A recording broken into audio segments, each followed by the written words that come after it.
নকল magnetic coin প্রতারক চক্রের 4 সদস্যকে গ্রেফতার করেছে পুলিশ। উদ্ধার করা হয়েছে কয়েন তৈরির বিপুল সরঞ্জাম ও নগদ অর্থ।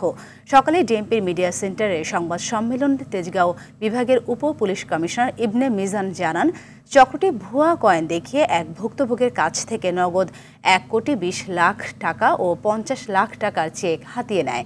একটি কয়েন $20 মিলিয়ন বিক্রি করা যাবে এমন প্রলোভন দেখিয়ে ফাঁদ পাতে চক্রটি। অভিযানে গ্রেপ্তারকৃত 4 জনের নামে প্রতারণা সহ একাধিক মামলা রয়েছে বলে জানায় পুলিশ। অভিযানে নগদ অর্থ ছাড়াও 10টি মোবাইল, 4টি ম্যাগনেটিক কয়েন ও 50 লাখ টাকার চেক জব্দ করেছে পুলিশ। বাদীর কাছে একটু স্বল্প মূল্যে ওনারা দিতে চান।